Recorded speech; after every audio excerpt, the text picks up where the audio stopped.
Welcome to Earl, Stewart on Cars with Earl and Nancy Stewart, Stu Stewart, and Rick Kearney. Reach them with your questions at 877-960-9960. And now, here's Earl Stewart. Good morning, everybody. I hope you believe me when I tell you that I really, truly look forward to the show. I hope you do, too. It's just a lot of fun. I mean, the week goes by so fast, and when Saturday arrives, Nancy and I are just all pumped up.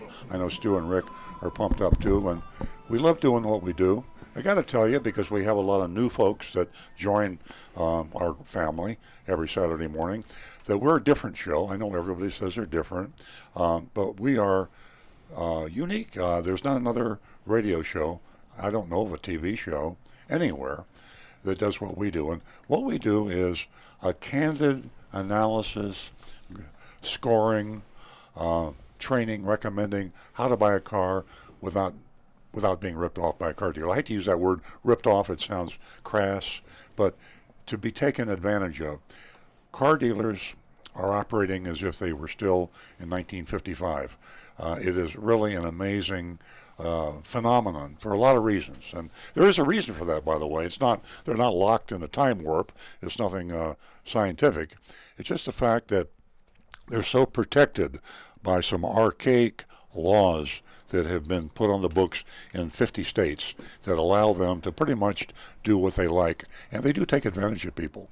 The Gallup annual poll on honesty and ethics in professions verifies this, and this Gallup poll has been taken every year since 1977.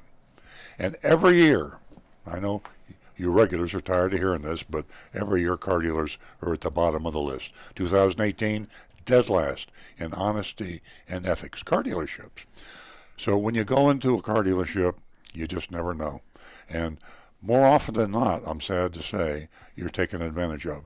So this show exists because the second biggest purchase you make in your life probably is an automobile, and you have to buy one every 4, 5, 6 years. Some people keep them longer than that. But when you do buy one, you're talking tens of thousands of dollars, and you just don't want to make a big mistake. I'm talking a $5,000 mistake, a $2,000 mistake. I've had people call me that have paid $10,000 and more for the car than they should have. Fair market value oftentimes is just a word in the minds of the car dealers. When you walk into a car dealership today, the salespeople are paid on commission. 99.9% of the car dealerships. Typical commission is 25% of the markup that they can add to that car. That's right.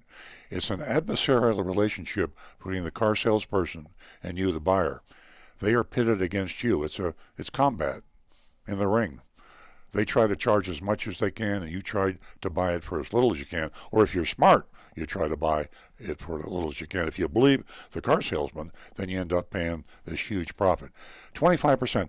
Think about this for a minute. You're going to buy a Chevrolet, and you're going to buy whatever model Chevrolet you want to buy, an Impala. And you go into the car dealership, and you buy a specific model. Let's say it's got an MSRP of $29,500. Now, would you believe that if they sold 5 of those Impalas today, when you went in, that there'd be 5 different prices paid? That's right. Because chances are there'd be 5 different salespeople. Each salesperson has his own individual talent as to how he can mark up the car to sell you as much as he can. So 5 different prices paid for that same car on the same day. And that's the way it is in every car dealership in the country, virtually. I have to throw virtually in there because there's some car dealerships out there now that are doing an honest, putting their lowest price on each car. Very few. What would it be, Stu? 1/10 of 1%, maybe? Yeah, If that. Yeah. Matter of fact, our mystery shopping report today is very interesting because we shopped one of the most reputable, large, perceived to be honest, and I retract that. They are honest. They are really a good car dealership, and they profess to be one price. They profess to be no dealer fee, and we found a glitch in there. Not a big glitch, but we found a glitch. So a lot of car dealerships that think they're doing the right thing aren't doing the right thing, and many car dealerships that tell you they're doing the right thing don't do the right thing, and that's why we're here. I don't want to get off on a buying and leasing thing because it's also about maintaining and repairing. This gentleman sitting in my right, his name is Rick Kearney, and before the show started, he fixed my microphone for me. This guy can fix anything, and I'm telling you, people have that innate ability, and Rick's been with me for 25 plus years, and there's nothing much he doesn't know about cars. He knows about, he knew about the cars when they were mechanical, and now he knows about cars when they're computerized. And if you have a problem with your car, you call 877-960-9960, and Rick can answer the question for you, or you can text us at 772, what's the text number? 772-497-6530. That's 772-497-6530. Rick can answer any question. And next to Rick is Nancy Stewart. And Nancy has got Consumer Reports in her hand. It's kind of like her Bible. And we got so excited yesterday because went out the mailbox, bam, there's our two hard copies. And we get Consumer Reports online too, but we like to have the hard copies. We're just old-fashioned folks. Yeah. We like to read. What was even more exciting is that you came up from the mailbox and you handed me my Yes. Consumer Report in your Consumer Report, which eliminates a lot of arguing That's back right. and forth and really bad things happening. Yeah. You used to have to hide the knives and things like that. Yeah. But at any rate, before we got into the Game of Thrones, we went through the Consumer Report. And ladies and gentlemen, I want to tell you what, if you haven't subscribed, if you haven't gone to, your PC and checked out Consumer Report, you can find out anything. They rate anything and everything. And like Earl said, it's our Bible. And ladies, if you're listening, please give us a call. Give us a call. You can win yourself $50. The first two new lady callers. That's 877-960-9960. And next in line here to the folks in the studio, the team, is Stu Stewart. Howdy. He's my son, and he is, I don't know how to describe him, but he knows as much about the car business as I do. He just hasn't been doing it as long, and he sees things through different glasses. And I like his frames. I like your frames today. yeah. Compliments of Warby Parker. But he's our link to the cyber world. And he's a runway model. Ah, Somebody take the microphone away from Nancy. And we're on Instagram. Yes. We're on Facebook. Yes. We're on Twitter. Mm-hmm. We are all over. And this is what the guy does. yeah. Yeah. He's our technical consultant from the sales side, just like Rick is from the mechanical and the computerized side. Because cars are moving along so quickly in technology, I lose track at it. I get in my car and I can only figure out about half the buttons. So this is the team. You've got the Earl Stewart on Cars team. We'd love for you to call. I see a caller has already called. Yeah. And Nancy. And ladies and gentlemen, Earl didn't mention it, but I too can fix a few things, whether it be in his car, my car, or in the home. I am taking a bow. Give us a call, 877-960-9960. And we are going to go to our wonderful, wonderful female caller, Tina, who spends Saturdays right here with us. Good morning, Tina. Good morning, everybody. How are you doing? Great. Hello, Tina. Hi, and I want to say a special shout out to everybody on Facebook this morning. Good morning, and have a great one, and I hope you enjoy the show today, because as always, it's going to be a fabulous show. Well, that's what we're planning on. Yeah. I'm holding you to high expectations. The pressure's on now. Anyway, the reason why I'm calling this morning is because, I love Scotty Kilmer. He's great. He's changed the channel. He's changed the format on his YouTube channel a little bit, and I like it because he rapid fires 2 questions. And if you have a short attention span like I do, it's great to just listen to his videos for 3 to 5 minutes and then get the info that you're looking for. But this video that he posted just recently is really interesting because he went in on CarMax. He was saying emphatically, do not buy a car from CarMax. You're going to pay way too much money. In some cases, you're better off buying new as opposed to buying at CarMax. Mm-hmm. Interesting. I can't agree with that, Tina. CarMax is one of our good guys, and they're not perfect, but they do pretty much everything that they should do right, meaning they do mark their cars with their lowest price. and gives you the opportunity to shop and compare. So if you have a car that you feel is overpriced, just don't buy it. The other car dealers that are selling used cars don't afford you the right to shop and compare because they won't give you a firm price until you tell them you're ready to buy. CarMax also, I think they went back with a small dealer fee, didn't they, Stu? I think so, yeah. Yeah. They used to have no dealer fee. Now they have a small dealer It's fee. like $199 or something. Something like that. But they're pretty honest. I think the world would be a lot happier if everybody sold used cars the way CarMax did. Now, CarMax on the dangerous recall list, they're still selling cars with dangerous recalls, but I believe... I know that we have found one there, but to be honest with you, I don't think it's been a while since we've been back. Okay, so we don't know. I retract that. We need to verify that. I do know that they will certainly disclose it, and we have to find out whether they will have it repaired ahead of time or ask you to have it repaired. But I just have to disagree with folks that would say CarMax is not a good place to buy a used car. Well, now, does it depend upon where in the country you live? Like, obviously, some CarMaxes are going to be much better than others, or are they pretty much standard throughout their whole system with their dealerships? Yeah, they're more standard than non-standard, but you're absolutely right. Any dealership owned by one entity will vary from entity to entity. And we've seen that with Mullinex Ford, and we've seen that with AutoNation. So you can't have absolute continuity when you have hundreds and I guess CarMax probably has thousands of stores. Rick, you had a point? Well, it's possible it might have just been the person that Scotty Kilmer dealt with the day that he was there. Yeah. Sometimes you might get a guy that just or a person that it's just not their best day, and things just don't go right sometimes. I will say one thing about CarMax that people don't know, and this is kind of an insider thing. CarMax advertises they'll buy your car. You don't have to buy a car from them, and you just bring your car in. They'll appraise it. They'll give you a cash price. They'll pay for it, and they lock that price for 5 days, and then you can come back if you don't want to make a decision that same day. Now, on the surface, that sounds like a great thing. Here's the insider information I'm going to give you. CarMax has a very sophisticated artificial intelligence analog kind of a computerized system of appraising cars. And as we said earlier, they have hundreds and hundreds of car dealerships.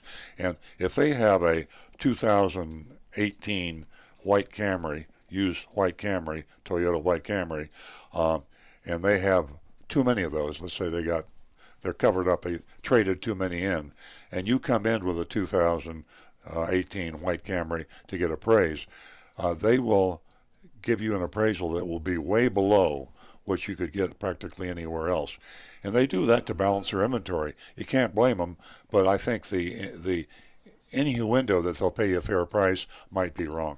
On the other hand, if they don't have any white Camrys and they want them, and you come in with a 2018 used white Camry, they will appraise that car for more than you could probably otherwise sell it for wholesale. So I would advise anybody shopping their used car trade-in or just their car that they want to sell to go to CarMax, but always shop it with other car dealerships' used cars departments. Yeah, as always, it pays to shop. I mean, I think many people that buy cars, especially on the weekend like this, when they really need a vehicle, if they fall in love with something right away, they might not be inclined to be patient and shop it. That's the key. Be patient, shop, think about it, especially when you're dropping this much money. This is like the second most important purchase you're going to make in your life is a car. The first is a home. Wise words, Tina. So wise you're not gonna buy just any home. You don't want to buy just any car, even if it looks pretty on the outside and you fall in love with it. Don't let yourself fall in love with a vehicle. That's where people get into trouble. Great advice, Tina. Thank you very much for calling, and as always, you have got something extremely interesting, and we thank you very much. Yes, Tina, hope you can thank call you. again next week. We'd love to hear from you. Yes.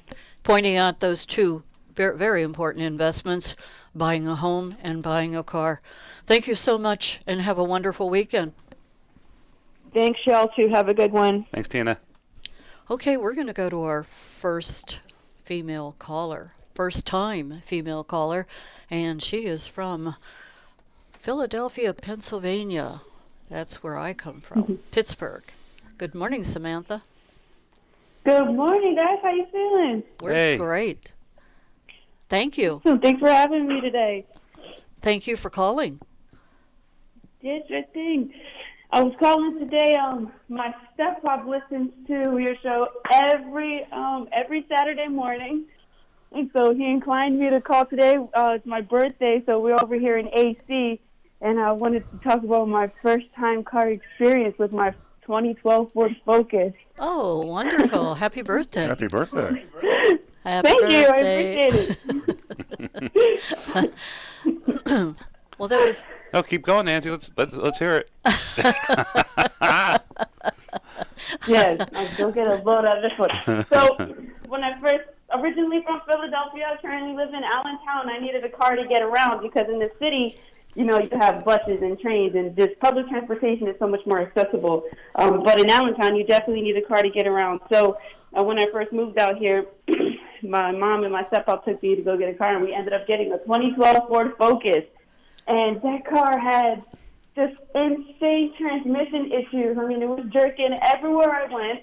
I mean, there was this one time where I almost got into an accident because I was on a hill, and it seems like, I guess the transmission, I don't know, I guess it just slipped too much, but that's a thing with that car. Apparently it just comes with the car, and every time I would take it back, they would just give it a different recall, or they would switch the transmission module, but it was always an issue, and I would never go back to that car, if I'm being quite honest. I already told my mom, I was like, you know what, I'm not doing Ford anymore. I had such a bad experience with that car.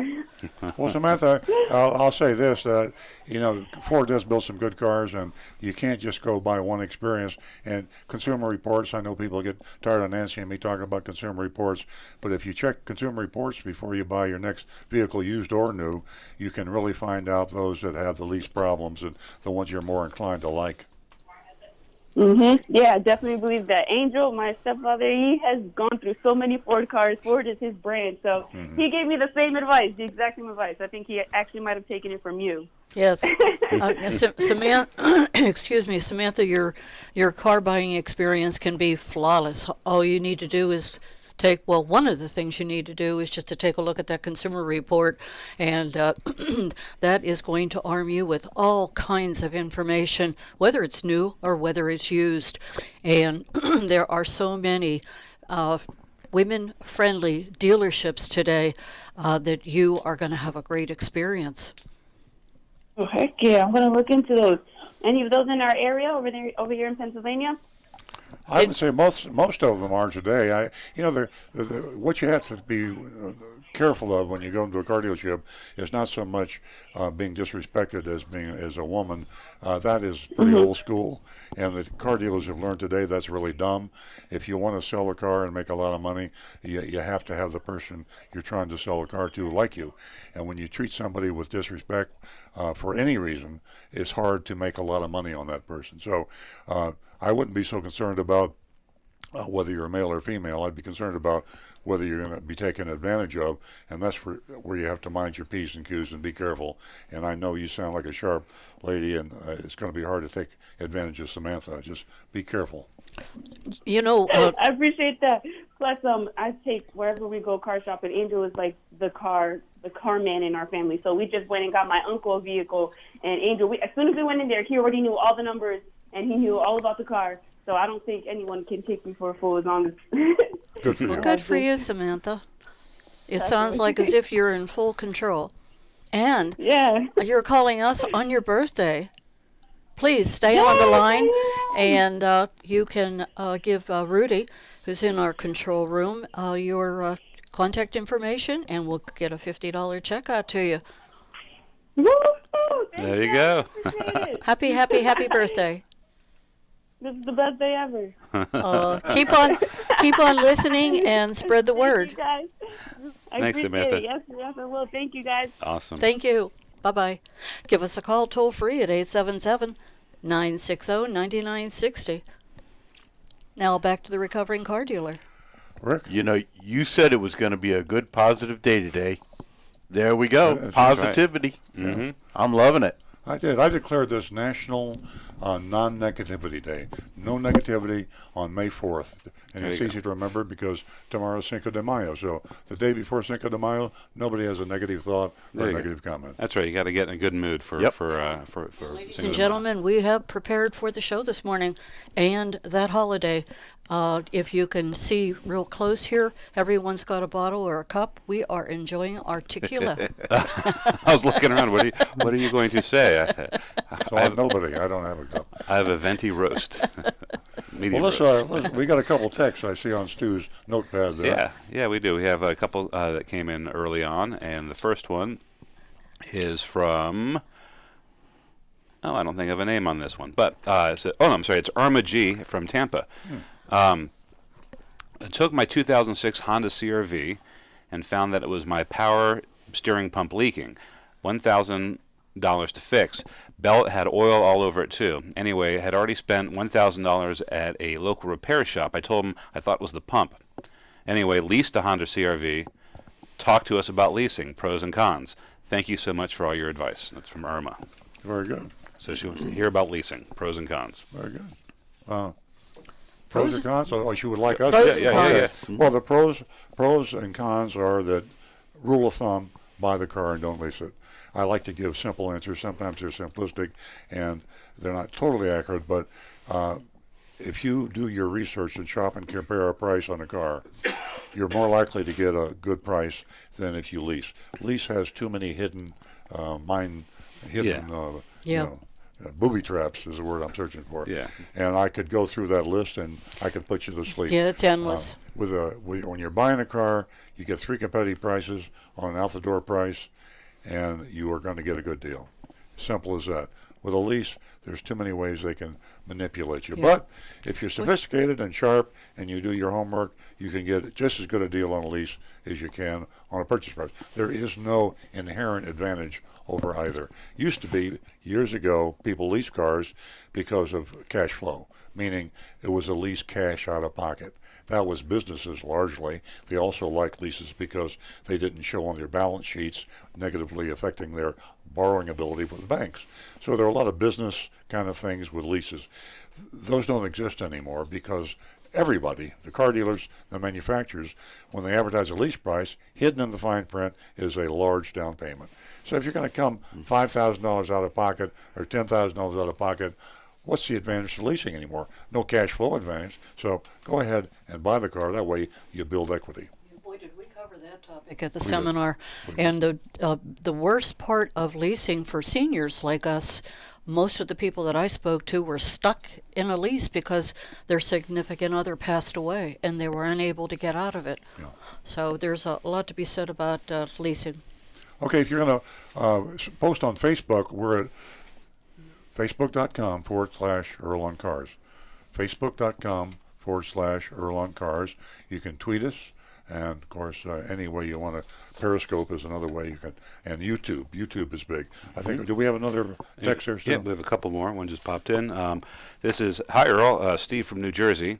I listen to your show every Saturday morning and follow your blog. Thanks for protecting us consumers. FYI, on YouTube, there's a guy named Steve Richards who teaches old school car sales techniques. I just viewed his customer threatens to shop around video. It's dreadful to watch, but highly educational to better understand what to look out for. Yeah. Please continue to fight the good fight. Yeah, it's funny. There's an insider network. You know, social media, we think about it as our weapons to arm us with knowledge and protect us. But car salesmen are using it too. There's a group called 30 Sales a Month, 30 Cars a Month, and I monitor that. I'm a member, and I just go in to see what's going on. And the chit chat between professional car salespeople is just like what was mentioned by the texter there. They tell people how to take advantage of other people when they're buying a car. And how do you counter the argument?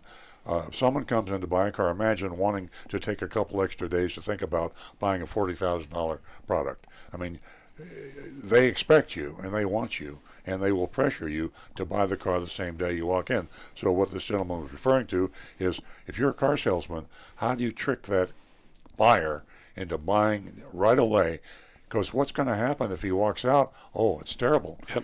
He's going to get lower prices if you give him a price, which you lost probably control. won't. Lost all control. A lot of fun. So I think I stumbled onto a video. It might be the same guy. I was just messing around on YouTube, and there was a guy that was explaining the four-square selling technique. Really? And he had it on a whiteboard, and he nailed it. But I don't think it was for salespeople. It was a consumer advice thing. He says this is how you get ripped off at a car dealership, and it was a really. I'm going to look it up so we can share it with the listeners. Interesting. Off the top of my head, I can't remember who put it up there, but we do have another text that came in. This is from Karen. I think we spoke about this last week, but it's a good question. We can talk about it again. It says, if I buy a car that takes premium gas, will it harm the engine if I use regular gas? And we had kind of a little debate between Earl and Rick on that, and so I'll turn it over to these guys and we can open the debate up again. Well, I'll say my bit is that you can't hurt a car if you happen to use regular gas and premium. You can affect it could affect its performance, and it could affect the fuel economy. But in terms of blowing the engine up, it's not going to happen. My advice is, and I'm a layperson, I'm going to let the expert come in on this. If you don't hear any pings or you don't detect any engine problems or performance problems, go ahead and use the regular. And I suppose if you kept the car for 20 years, that might be in effect. But Rick, what's your comment? Actually, you've got the nail on the head. The only thing you're going to see is a minor loss in performance. And if you're driving a car that you want peak performance from it, then you would need to use that premium fuel, and I'd recommend you use it all the time to avoid any issues with the computer getting its learned memory values set to where it's going to run on that lower fuel. Would that affect fuel economy also? It can have a negative effect on the fuel economy, but again, we're talking 0.5%, maybe a 1% fuel economy change. So if your hobby is to save money, and there's a significant difference between regular and high test, you're going to save more by using regular. You're going to save money. Yeah, this is totally off the subject, but Nancy and I were talking yesterday, and there was something in Consumer Reports that just blew my mind. I think it'll blow your mind too. Did you know that if you're driving a car, Consumer Reports tested this, with a bicycle rack and a bicycle on it, guess what percentage fuel economy you suffer as a result? 25%. Oh, you can't answer, Nancy, because you know. I'm going to say 30%. You're both very close, 36%. Wow. Whoa. Yeah, that's a lot more than I thought. Can you believe, and you see them all over, I'll bet you these people out there with these bikes on their cars and the racks, 36%, that's over a third. Yeah. I mean, if you're going on a trip, forget about it. It costs you a fortune. Do you know how many? I guess it's the airflow across that thing holding you back and the weight. If it was any other source but Consumer Report, I wouldn't believe it. But they tested it, and they know. Yeah, well, we've talked about it so many times. You know, there are people that have their trunks loaded, and they just don't realize how it impacts their fuel economy. And then with the things that they stack on the roof, it's just incredible. Yeah, personal experience. 30 years ago, I took a cross-country trip in a Corolla, which even back then got great gas mileage. We had a U-Haul, like one of those box storage things up on the roof. And it cut the fuel economy in half. You know, it usually would take me, I could get to Gainesville from West Palm Beach on a full tank of gas. I had to fill up halfway, so it cut it 50%. Yep. Wow. I was a crazy teenager then. It's the weight and the airflow. You're still crazy. How are we doing on the text? Anybody got a text in? We're caught up. Do we have any on YouTube? Not so far. A couple comments, but just folks saying good morning, checking in, saying hi. We do have a caller. I didn't see Robin. We've got a great show going on, ladies and gentlemen, as usual, and stay tuned for that mystery shopping report and so much more. 877-960-9960. We are going to go to Stewart, where Robin is waiting to speak to us, and she's a first-time caller. Good morning, Robin. Hi, how are you? Hey, good morning. We're well, thank you. Good morning. Do I need to turn my speaker off? We hear you pretty clearly, Robin. Do you have any comments about the show or questions? Or, you qualify for first-time caller, $50 cash just because you called. But if you have anything you'd like to chit-chat with us about, we'd love to hear. Yeah, I have a few questions, but I'll just try one. When I went to get my oil changed a couple months ago, they sucked all the oil out somehow. instead of just draining it. And I just wondered, is that good for the car to do? That's the first time they ever did it that way. Like a vacuum thing? Where did you go for that service, Robin? I've heard Well, about this. I don't know if I should say. It was one of those local, those local Independent Jiffy Lube. oil change places. Many years ago, I I've saw heard about this. where some companies had made a device that you supposedly put a tube down through the dipstick of the engine, and it would siphon all the oil out. My concern about that is, you're trying to get a very small tube down through a very small metal tube that's got twists and turns to it, and I'd just be concerned about how well it would work and whether it would actually get all the oil out, because that old dirty oil is kind of thick. My preference really is for remove the drain plug like it's supposed to, let the old oil drain, replace the gasket, and put the drain plug back in, and change the filter and move on. But Yeah, Robin, I'd say don't go back to that place. This guy here, Rick Kearney, has been in the business 25 plus years, and if he hasn't ever heard of something, chances are something you shouldn't be having done to your car. I recall being approached by a vendor asking about it and then getting the advice of our technicians that said, no, don't do that. That's not a good way to change oil. I don't like the idea of that.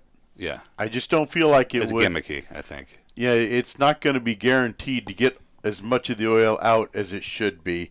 That one sounds like let gravity do its job. They're probably charging you extra for it too. They're probably trying to justify a higher charge than you should make. But thanks very much, Robin. That's valuable information. Yeah. We haven't heard of that. Nope. And if any of you folks out there have been taken advantage of in that manner, stay away from. Use the old-fashioned way to drain your oil, which is just take the drain plug out and let the oil run out. Right. Yep. Okay. Yeah, and it took them like really long to do it too. It was like half an hour just to get it all out or something. So it wasn't. Do you mind telling us what they? Go back. Do you mind telling us what they charged you for that oil change? I think it was just the normal price that I would have paid, but I don't think they charged me any extra. But I got you. it was really took a long time, and I went somewhere else the next time. I don't blame you. Robin, were you able to watch them perform that oil change? Well, yeah, I was sitting in my car while they were doing it, and I saw them. I asked them why they were doing it that way, and they said they were doing that to all the kind of exotic cars. And mine's just a Kia Sportage, so it's not really exotic, I didn't think. But that almost sounds like they're trying to save money by doing a bit of a shade tree method that, although it doesn't do a proper job for you, maybe it saves them a little bit of money because they don't have to have somebody down in the bottom of the car trying to get to the drain plug and remove it and all that. So, yeah, that sounds. I think that would fall under that category of if it sounds too good to be true, that one probably is, and I'd stay away from that. Okay. All I can say is the name of the company starts with a V. Okay. V. Yeah. Valvoline? V? Stu's on the case now. I'm just guessing. Is that, Robin, is that right up there in your neighborhood up there in Stewart? Well, I work in Stewart and I live in Lower Lake Park. Okay, so you had that. My Lake Park. You had that done in Delray? Well, Lake Park. It's close to Palm Beach Gardens. Okay. Okay. Interesting. Well, anything else we can help you with today, Robin? Well, my tire pressure monitoring system. Why does that always go when it gets cold? It always lights up, and I got to go put air in my tires every other day in the cold weather. Yeah, unfortunately, that's science. When the air gets cold, it gets more compact. It's simply temperature versus pressure, and so the pressure goes down. We see a slew of these. Every time we get an air temperature drop in the wintertime, cars come in continuous with tire light on, and all we do is bump the pressures up a little bit, and you're fine. Okay. It's a normal thing. Yeah, that's great that you're keeping an eye on that tire pressure, Robin. That's that has a whole lot of benefits. Robin, thank you so much for calling, and don't forget to stay on the line and give us your contact information. And please spread the word. We're trying to build a platform here for the ladies also. Have a great weekend. Okay. Thank you for all your information. You're quite welcome. We're going to go to John in Palm City, who is one of our favorite callers. Good morning, John. Good morning to everyone. Hey, John. My concern today is to appeal to listeners with two very important recalls. Some people know about it, others don't. Well, first one is the Cadillac SRX, which is the SUV, from 2010 to 2015. The recall is problem to do with the headlights. It's a defective component that when you're driving, with the headlights on, they totally fail or they dim. Ooh. This has been going on for a while, and GM is not issuing a regular recall.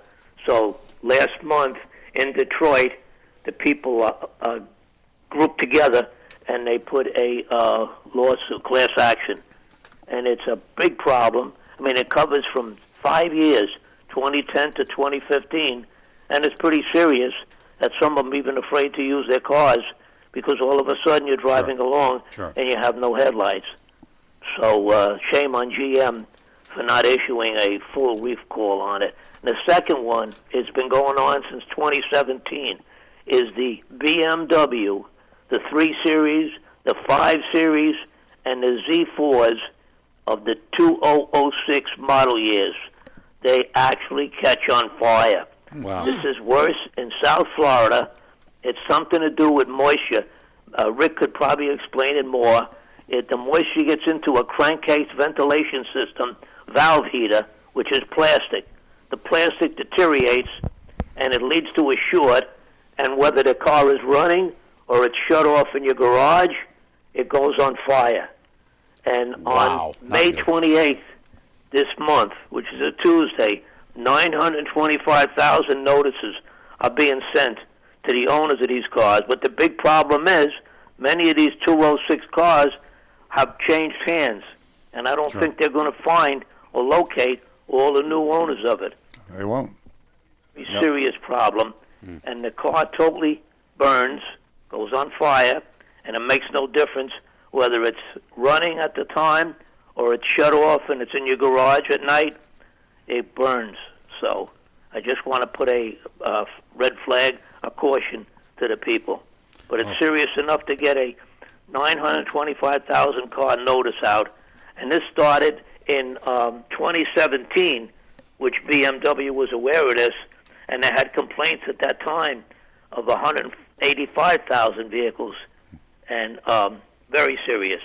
So I just want to point it out to people, these two major recalls. Yeah, BMW barbecue. Well, it's like playing Russian roulette buying a car these days, John.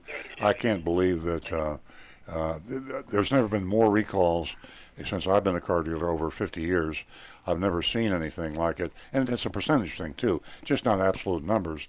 And every car that comes out seems like no matter the manufacturer, there's recalls everywhere. And then NHTSA, National Highway Traffic Safety, they're not defining some of these things as serious enough for recalls. You mentioned the headlamp on the Cadillac, John. What could be more dangerous than driving on a pitch dark night and you're going around a corner and suddenly your headlights go out? Not only can't the other cars see you, you can't see the other cars. I don't know what's going on. Somebody needs to take control of this whole recall thing and get some order on it. A lot of lives are being lost as a result of it. Absolutely. And to make it worse, I mean, these are not cheap cars. This is not a Kia or a Hyundai. Exactly. I mean, this is Cadillacs and BMWs. So it's very serious. Exactly. Well, John, thank you so much. Yeah, thanks for the update, John. I was looking for a picture. We had a picture of John and Nancy and I at the Seniors versus Crime, and I can't find the picture, but I'll find it. We're going to stream this on Facebook. I know you're not on Facebook, John, but we'll stream it so everybody will know what what a handsome guy I you was are. so happy to see what John looked like. Yeah. You look great, John, by the way. Yeah. Boy, I'll tell you, he drove all the way from Palm City. That was just, we were so Yeah. impressed Yeah. So nice. that he thought so much of us. John, thanks so much and have a great weekend, and thanks for that update. And there's some information in the June edition of Consumer Report about headlights, and they've been in the news a lot, and it's a dangerous situation that needs fixed. We're going to go to Boca, and we're going to talk to John. Good morning, John. Well, it's Joe, but that's close. Good morning, everyone. Hey. Earl, what I would like to know is, taking the average car, excluding Cubes and Lamborghinis, what does the dealer expect to make as a net profit? In other words, that's including variable costs, fixed costs, holdbacks, everything. When you do your books at the end of the year and you take your profit and divide it by the number of cars sold, what does a dealer expect to make as his bottom line profit? Well, that's a great question. Stu just sent me a note here. For Toyota, it's $400. And I know that sounds incredulous. How could a car dealer only make $400? The sad part about that $400 is that $400 is an average made up of this customer that paid that dealer a $5,000 profit, and this other person that paid him a $100 profit. It's an average. And so net profit after commissions and after expenses is only $400. It is mind-boggling. There's a gross profit figure that's higher than that, but when you add all the overhead and the other expenses, the average Toyota dealer only makes $400 on a new car. You mentioned Lamborghini. That's a different story. Mercedes. That's what I say. You have to exclude them. Yeah. Oh, yeah. Yeah, luxury Perhaps cars. Yeah, I would say, for imports, I mean, this is just my field of expertise. Honda, Toyota, things like that. You're around $400. Yeah. There's some doing better than that. But remember this, they really hose you in the F&I department. So we're saying that we're not counting the finance and insurance profit in that number. So when we say $400, they'll make $1,000. No, that's what I'm talking about. I'm talking about net. Oh, that includes. That's okay. the end of the day. Everybody gets paid. That's what you take home. Okay. So after you're counting Earl, okay. Earl, I have to say this, Earl. I love your show, and I believe everything that you have said since I start watching you day one. But this, I really, truly cannot believe. Well, that's it. Yes, Lon, you got your name down as John as Joe, right? Joe, yes. Joe, here's why, and I know a lot of people find that hard to believe. The car manufacturers are largely responsible for this. Car manufacturers, they make 100% of the price when they sell a car to a car dealer. They build the car, they set the price. We don't haggle and hassle with Toyota as a Toyota dealer. You don't negotiate with General Motors if you're a General Motors dealer. The price of the car is the price of the car. General Motors and a lot of the other manufacturers will make as much as $10,000 or $14,000 on the price of the car when they sell it to the dealer, especially on your vans, SUVs, pickup trucks. That's where they make the big money. They don't make the money on the cars, the sedans, but they make them on the big money. Now, because that's where they make so much money, they've got to sell more cars. And to sell more cars, they have to pressure the dealers to sell more cars. So if you want to be a car dealer, you have got to hit your quota. Every car dealer, based on his geographical location, population density where he has his business, has a quota.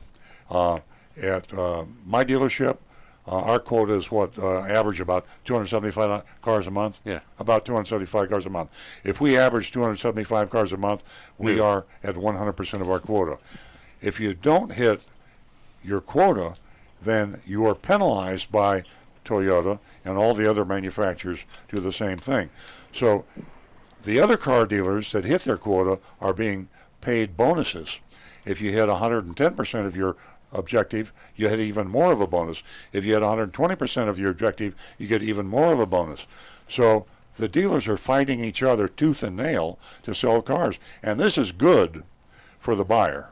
And that's the reason the average Toyota profit is only $400. If a car dealer sells 100 cars and you multiply it by 400, and he's got this edifice that he spent $8 million exactly. for, the numbers just don't reconcile with each other.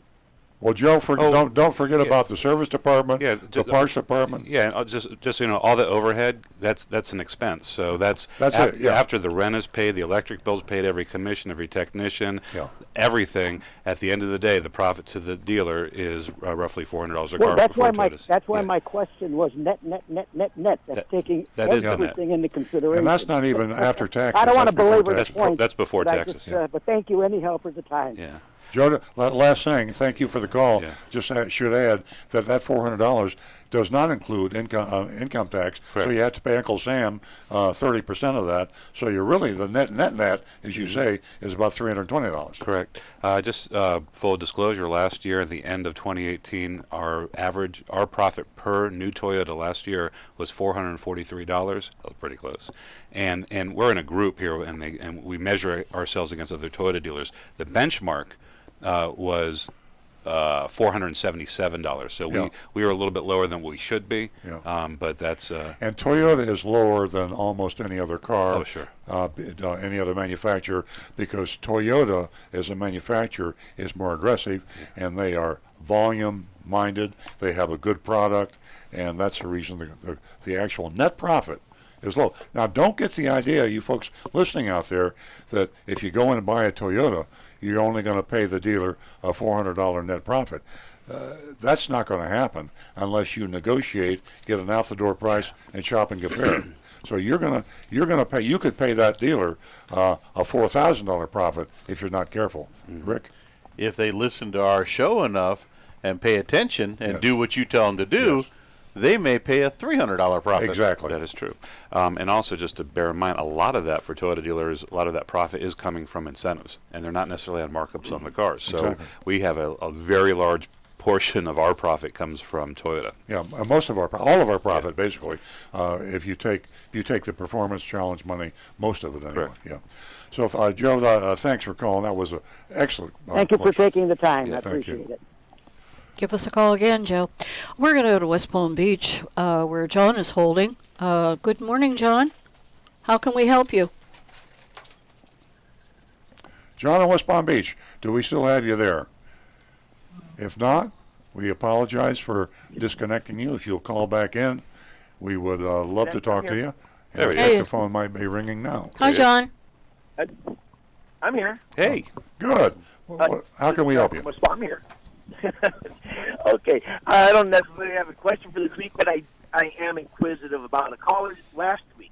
Linda, she was shopping for that Murano Platinum, and she mentioned that she had a Trans Am. If she's listening, I would love to find out what year Trans Am she had, and was she going to use it for a trade-in? Oh. Linda, if you're out there, send me a text, 772-497-6530, or call in. And remember, I've called before, and I've never had a chance to tell you that. Well, remember, I'm going to help you in 2 years with your quota, because you've won my trust, and that's where we'll be shopping in 2 years when we go to get a few more cars. Well, thank you very much. And if you're looking for a Trans Am or any other kind of strange car, low supply, high demand car, Auto Trader, as long as you expand your geographic search area, you'll probably find just about any car.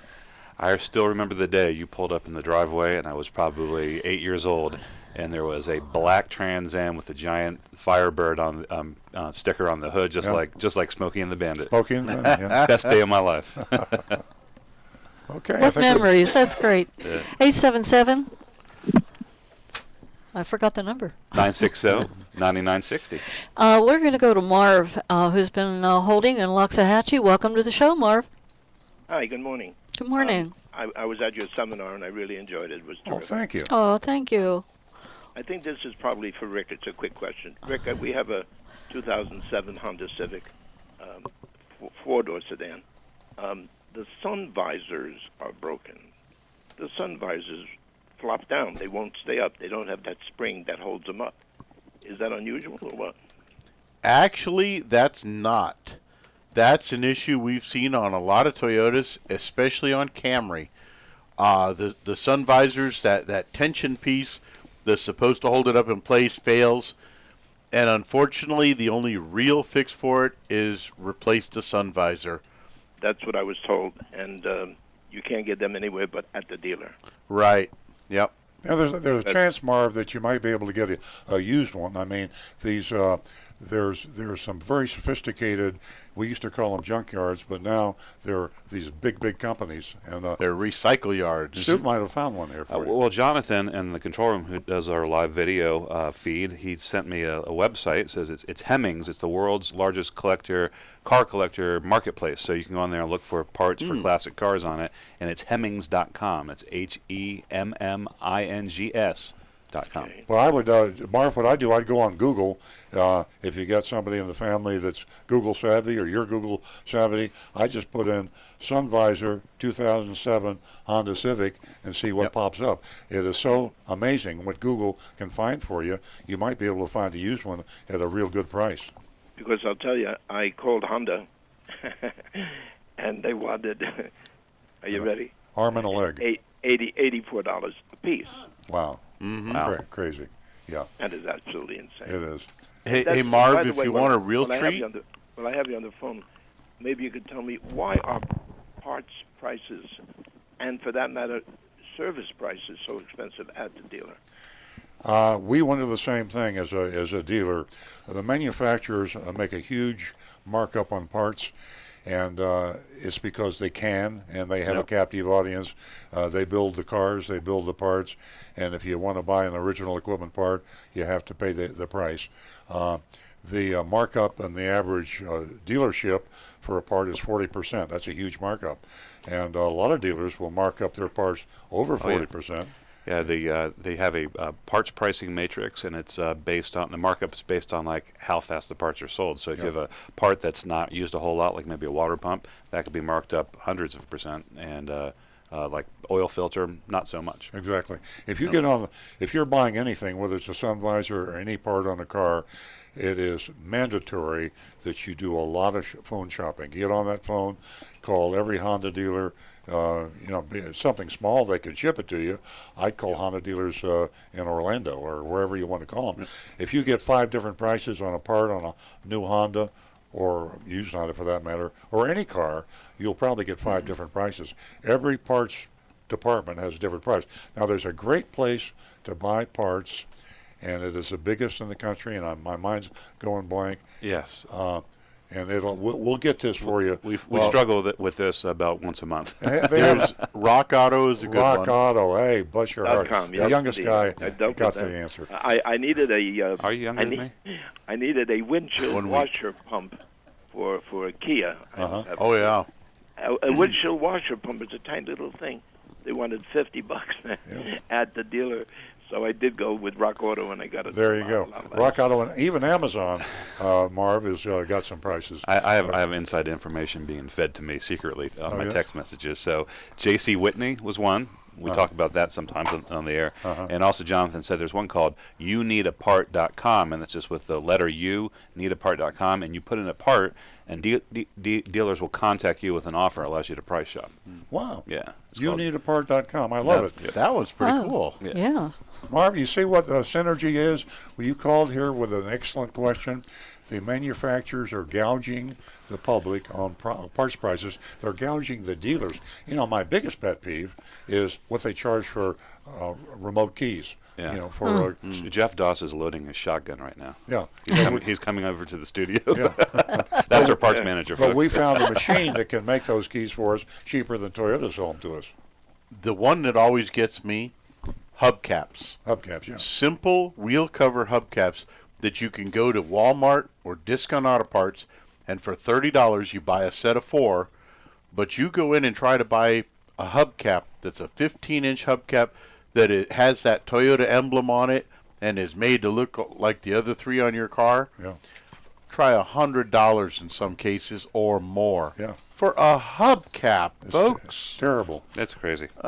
Marv, great question. Thank you very much. You know, the car, the exterior of the car is red. The interior is like a tan or a beige, and it would have to match. Yeah. The color would have to match. Yeah. Yeah, it's okay. Thank you very much. I appreciate it. I'll get back to you another time. I appreciate it. Call again. We would really appreciate it, Marv. Have a great day. Please do. 877-960-9960, or you can text us, and we would love to hear from you when we talk about the mystery shopping report. You can text us with your thoughts, 772-497-6530. Rick, is the hubcap location still on Military Trail? It was huge. The and they little had, hubcap warehouse? Yeah. Are they still over there, bright pink building. Yep. They've been there for a lifetime. Okay, back to the recovering car Is that dealer. where the kids sell all the hubcaps they steal on the Yep. street? Okay. Now, we got a bunch of text over there, don't we, Stu? Yeah, we got a few that piled up. First one comes from Barry G. in Palm Beach Gardens. Barry says, gas prices are going up again. National average is $2.89. In Florida, it's a little lower, $2.78, but in Palm Beach County, it's higher, $2.85.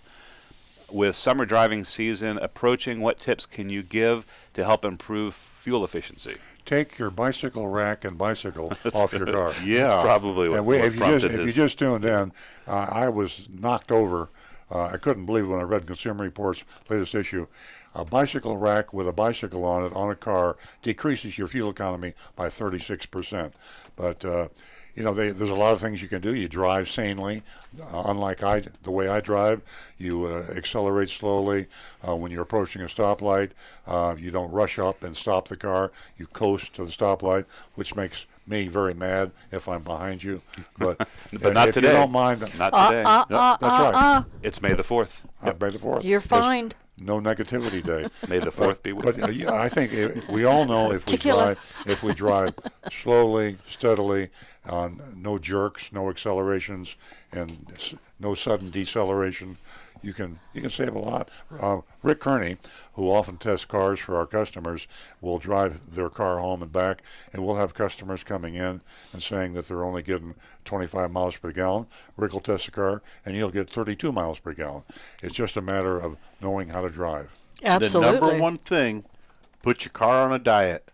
Take the junk out of your trunk. If there's something you're carrying around in the car that you don't absolutely need it that day, bodies, take it. Well, those bodies, just get in touch with me afterwards after the show. Exactly. I've got a friend out in the Everglades there. We can get rid of those for you. Thank you. But except for the things that you need, your spare tire, the basics. If you're carrying a lot of extra weight in your car, that's going to cut your fuel economy. And like Earl said, that bike rack on the back with the bicycle. Forget about it. Hey. It's amazing how your car is affected by drivers. Everyone that drives your car. I mean, such wear and tear on your car. I was reading an article to you yesterday about a gentleman who couldn't afford a car. So he went out and he bought a BMW and he rented it out to everyone on this earth. And that's how he made his car payment. Very interesting. Wear and tear. Ride sharing ahead of his time. Yeah. Yeah. Okay, and we got some more text over here. Yep, we have a follow-up. This is This is Barry G. Who asked us about gas. Follow-up question: love bugs. How can you prevent them from sticking? I think Barry's going on a trip this summer. Love bugs. How can you prevent them from sticking to the car, and how can you clean them off without damaging your paint? Number one thing before you go on a trip, detail your car or have it detailed with a good coat of carnauba wax.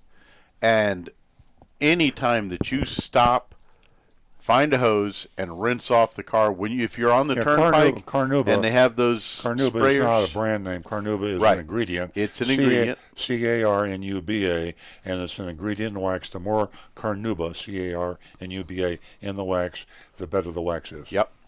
Now, my own personal preference, and I've got a silly reason for this, I like Mother's California Gold car wax. And the simple reason, it's a good, high-quality wax, but if I'm going to be out there myself, putting this stuff on, rubbing it on, waiting, polishing it back off, it has a nice cherry fragrance to it. A lovely name. So it's a pleasant fragrance. What's not to like about Mother's? Exactly. Very good. But get the love bugs off quickly, a good coat of wax as a protector, and then wash them off quickly. Don't let them stay on your car, and it's the best you can do. Unfortunately, nature's little destructive. Well, I won't go any farther with my descriptions there. But okay, we got another text over here. We did. This is from Johnny in Riviera Beach. John says, Earl, what do you know about car drop? who claims to be the largest independent car buying center in South Florida, and will guarantee to give you more money for your car than their competitor, CarMax. Interesting phenomenon we're seeing now with buying people's cars. A lot of them are doing some heavy advertising.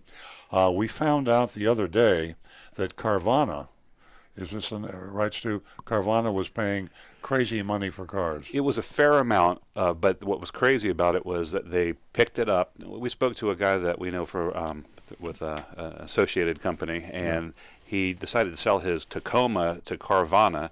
He did it on his phone. He said he had a great experience. It was super easy to do. And then they gave him a number within 2 minutes of him entering the information. And then he set up a pickup date of Saturday, and he felt he needed to change his tires and fix a crack in his windshield before they got there. Well, the guy showed up from Carvana, had him sign some paperwork, gave him a check, never looked at the car, so he feels like it was unnecessary for him to change the tires. So it's crazy. The answer is, with all these car buying services, including CarMax and Carvana, and what was the one that the texter had? CarDrop. And there's another one, WeBuyAnyCar.com.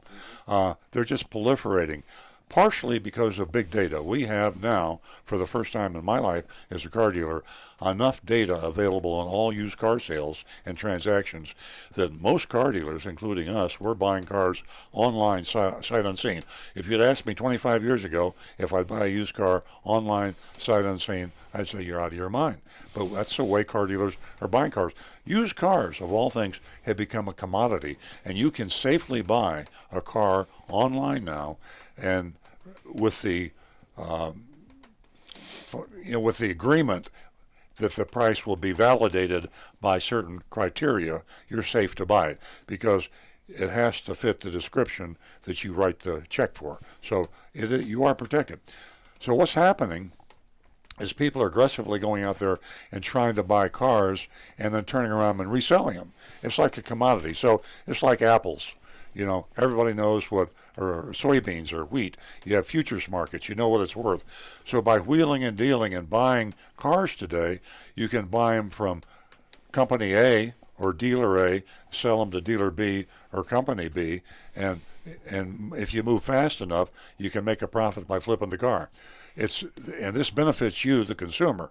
So when you're trading in a car now, you have no excuse not to get several bids. Get a bid from Carvana, get a bid from CarMax, get a bid from the make, manufacturer, dealer, used car department.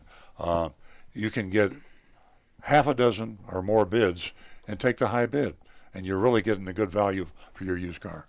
That's right. Everything's flippable. 877-960-9960, or you can text us at 772-497-6530. Now back to Stu. We have our regular texter, Anne Marie.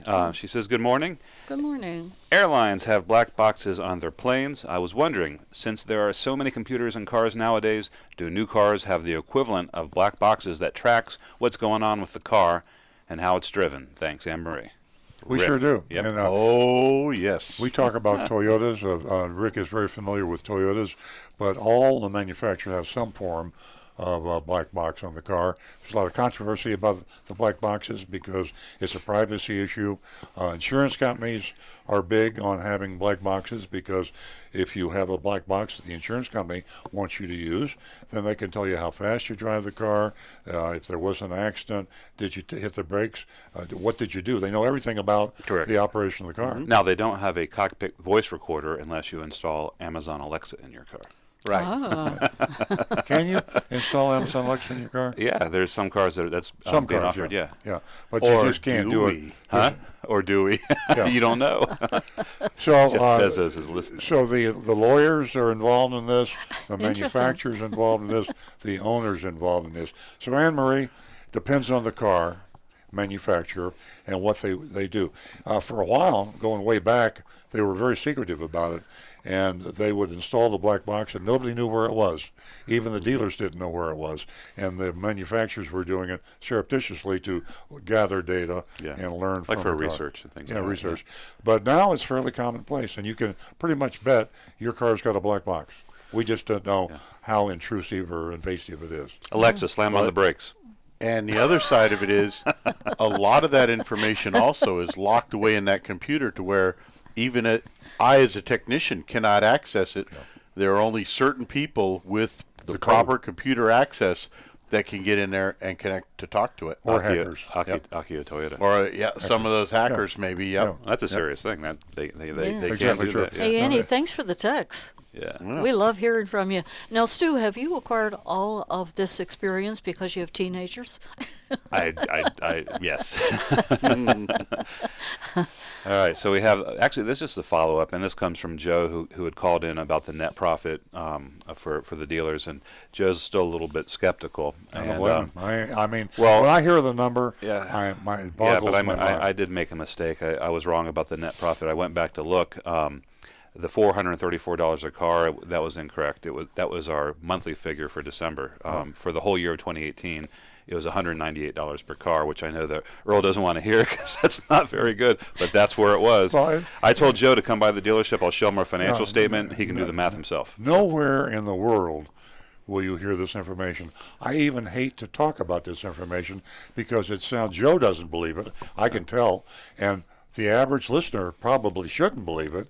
Here we are talking all the time about being taken advantage of by car dealers, and we're telling you that the net profit on a car is so low. Now, I got to ask Stu a question. I should know this. When we say net profit, that is including all bonuses. Yes. And there's nothing there. Yeah. That would. This is looking at the new How about floor plan assistance? Including that. This is looking at our new car department. For every car that we sold, and you generate a certain amount of gross profit, and then you pay your salespeople, you pay your overhead, you pay your everything else. At the end of the day, last year so there you have it. Yeah. Even a car dealer. Before taxes, you only that was before taxes. Before you still taxes, had to pay your It is a hard to believe thing that car dealers, and many of them lose money in the new car department, and they make it up in the used car department and the service department and the parts department. The parts department, by the way, is the biggest money maker. And of course, body shops make money, not much, but there's a lot of departments that you can make money in a car dealership. New car department, interestingly enough, is a very tough place to make a profit. But don't go running into a car dealership believing you're going to buy a car and only pay the car dealer $300 profit. No. That's not going to happen. No, the average gross profit is about $2,000, maybe $1,800. So. Yeah. Okay. Yep. So we're all caught up. Okay, we got some YouTube stuff over here, don't we, Greg? Remy D is asking, do you really build equity in a lease if you don't use all your miles? Nope. And Frank actually chimed in. He says, Remy, it doesn't change the residual or buyout price, but by using less miles, your car may have a higher market value than the residual value. True. That's exactly right. Yeah. And that's something you should always be aware of. We have a lot of folks in South Florida that put very little miles on the cars, and they'll lease a car, and the leasing company anticipated in a 36-month lease they were going to put maybe 36,000 miles on the car, 1,000 miles a month. And they'll come back with phenomenally low mileage, 5,000, 6,000 miles. You take a 3-year-old car with 6,000 miles on it, what does that jack up the appraised value to? I'm sorry, I was doing something. A great appreciation. Let's take a 3-year-old used car, and this is a general question, any make model. 3-year-old car that should normally have 36,000 miles. It's only got 6,000 miles. Throw away the books. What would be the bump on that? Oh, it'd be huge. It depends on the car, $1,000? but at least. I mean, sometimes you get a couple of thousand. But if you're something really low, that's what we say. We say throw out the book on that. It's a one-of-a-kind car. Put all the money in it. So the answer to this text is always be acutely aware of a low mileage car that you own, that you lease or that you buy. Because when you trade it in or when you turn the lease in, you can't just get that equity out unless you opt for your purchase price, your residual value, and if you can buy it below the market, which chances are you could with ultra low mileage, you have indirectly built equity. Ladies and gentlemen, I know you're enjoying this morning and our show. Gosh, so much information.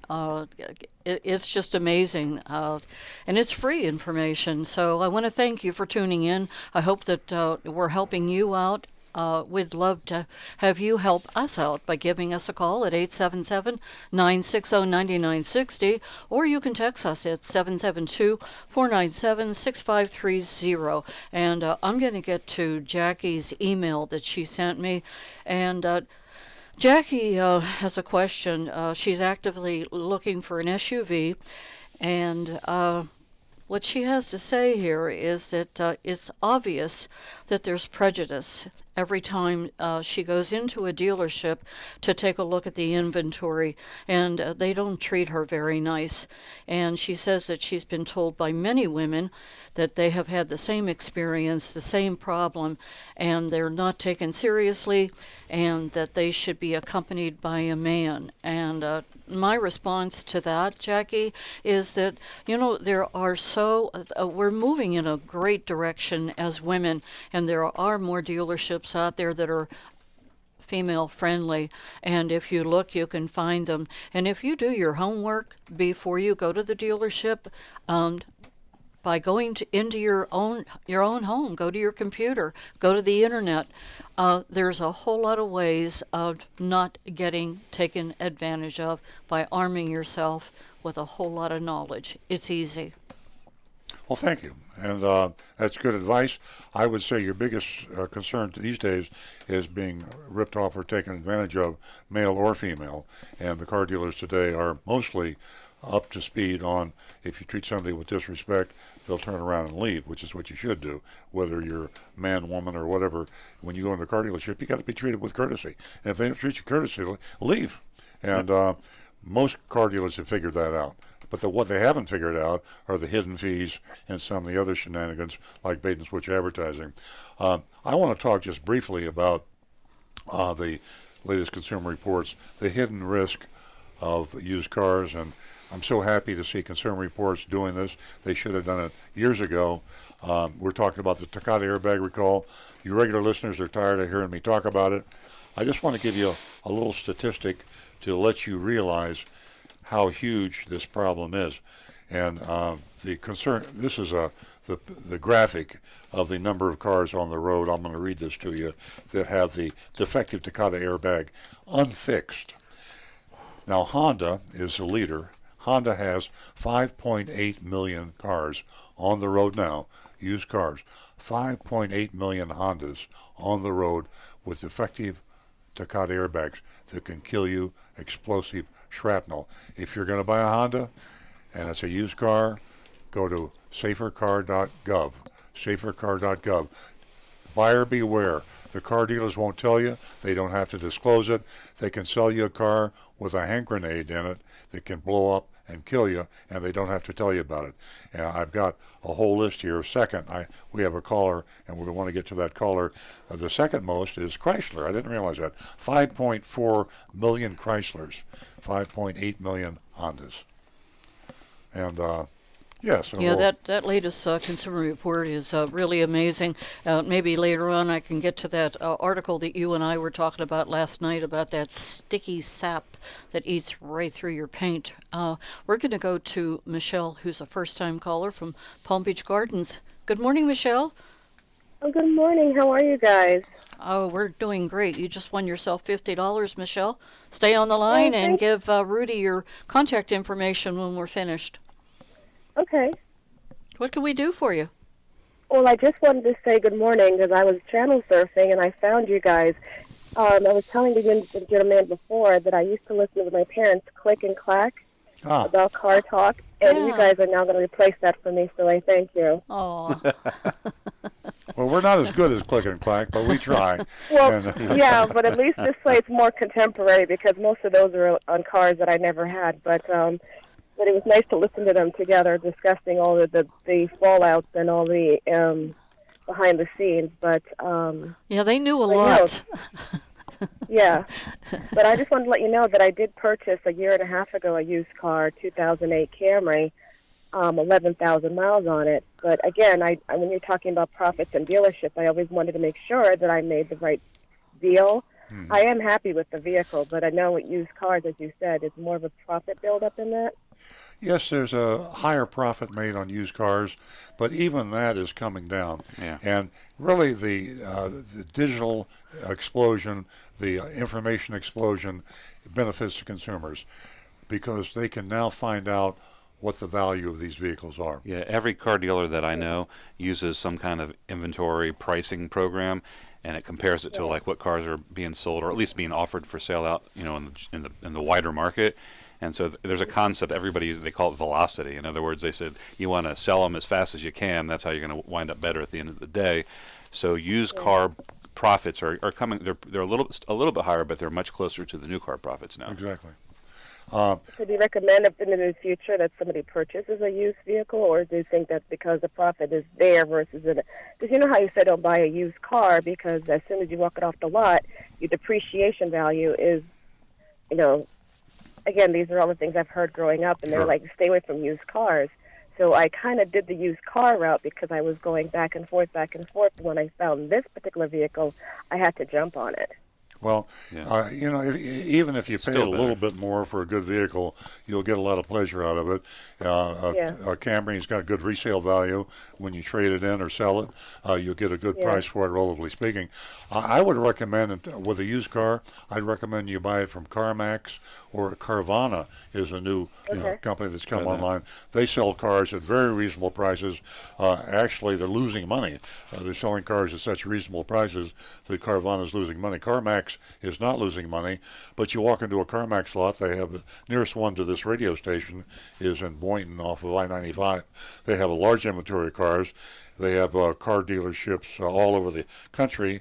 They're computerized so that they can look at an inventory in the Miami store or Orlando store and bring those cars to you, and they have their lowest price on the vehicle, and they're usually very good prices. But all things being equal, Michelle, I think a used car is a better buy than a new car. Yeah, it's still the same. Just to give you a quick example of like we've had people approach us who bought a car from a dealer and they weren't treated right, and they want to know how they get out of the deal. And at the point it's too late to return the car. So the best case scenario on when you appraise a car that's a brand new car, just after you purchase it, it could be a couple of $1,000s behind the net cost of that car. So that's the depreciation that you're looking at. So buying a used car is still the way to go as long as you take all the precautions. And my last question is this: it's just from the standpoint of new car, used car. And whenever I hear people say I bought a new car, but it had 4,000 miles at the dealership, I've always heard that a new car should have 0 miles on it, brand new, never driven. So what's the verbiage? Is why did they? You know what I mean? I'm trying to understand that part. Yeah, it's crazy the way that works, Michelle. Actually, I don't ever remember seeing a new car with 0 miles. There's somebody drove that car somewhere. Usually comes in with 5 to 10 miles on it. Yeah, they're driven from the time they leave the manufacturer. They drive them off the assembly line, and then they drive them to a truck. Sometimes they're on a boat. They come into a port, and then they're driven on a truck down. Car dealers are supposed to check the car out and drive it to inspect it. Huge number of cars are what they call dealer traded. You go into one Ford dealership and you're looking for a particular description of car, color, and that Ford dealer doesn't have it, but there's one in Orlando. So they will trade cars back and forth. And when that car comes from Orlando, it's usually driven. So 100 miles, 200 miles, even 300 miles is not unusual.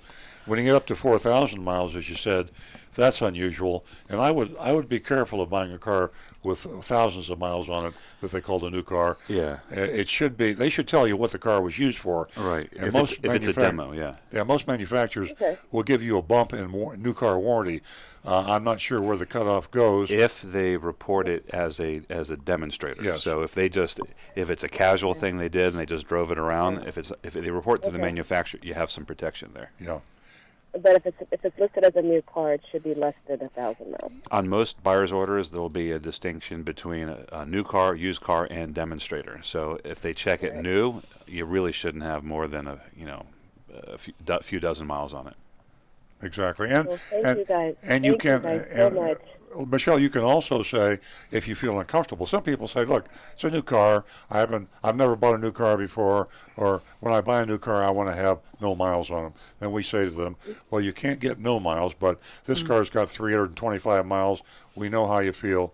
If you wait, we'll get you one that has only less than 100 miles on it." So you can make that a contention of your purchase, just like the price. Correct. And you should, if it makes you feel uneasy that it's got too many miles on it. Yeah.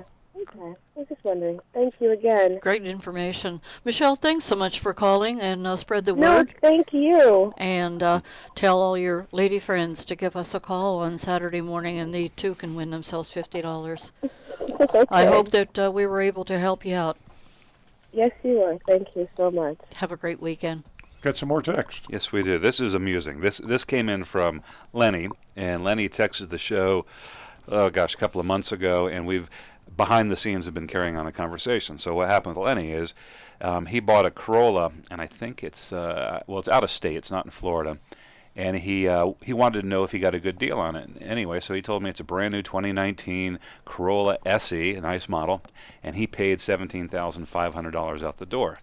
I didn't believe him, because that would represent a major loss to whoever sold it, because I have access to. But if it's outside of Southeast Toyota? No, it's in Southeast Toyota. In Southeast Toyota. Yeah, so it's in the Southeast somewhere. It might be North Carolina. But anyway, so I looked at it, and Lenny, I admit I was skeptical. I made Lenny send me pictures of his buyer's order, the final paperwork, and at the end of the day, he did it. He bought that car, for $17,800 out the door, after taxes, after everything, and the dealer had to have lost $1,000, $1,500. I don't have the details in front of me doing that. So Lenny was listening to the conversation. It was in the Atlanta market. Okay, so very aggressive car sales market. Yes. So Lenny was listening to our conversation on the net profit for dealers, and even after I assured him he got the deal of the century, if not the millennia, he says, I still don't believe the dealer didn't make good money off them. And I just told him, I said, there is no way they made any money on you. I'd bet my life on it. And do you know true. what day of the month he bought the car? What day? Lenny, you're listening right now. What day of the month and what day did you buy the car? I can't see the date on your buyer's order. The reason I asked that question is there's something called stair-step financing that most of the manufacturers, or at least half of them, I'd say, engage in. It's a very, very predatory, nasty, I don't like it process as a car dealer. And the stair-step financing means that a car dealer has a quota. And it could be a 30-day quota, it could be a 90-day quota. The manufacturers vary it. And you will earn towards this, if you hit your quota, you earn so much per car. Could be $100 a car, could be $200 a car, whatever the manufacturer chooses. If you have a volume dealer selling 300, 400, 500 cars a month, you can see how that could amass to a lot of money. So let's take a 90-day cycle, and maybe a volume car dealer had an objective of 1,000 cars that he had to sell in 90 days. Let's say the kickback was $200 per car. You accrue $200 on 1,000 cars. So that's $200,000 that you get when you sold that 1,000th car. If you sell 999 cars, you don't get any money at all. If you sell that 1,000th car, you get $200,000.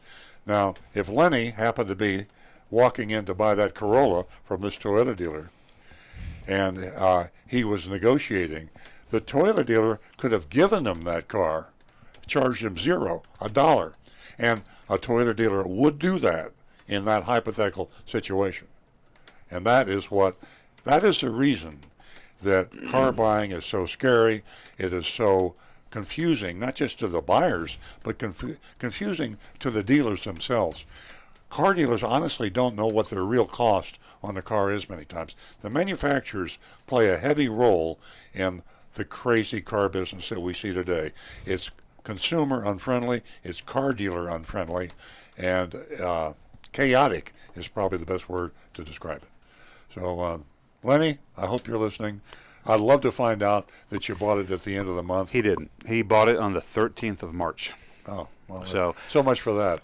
Right. So I exhausted myself on that. So much for that theory. Well, hold on. No.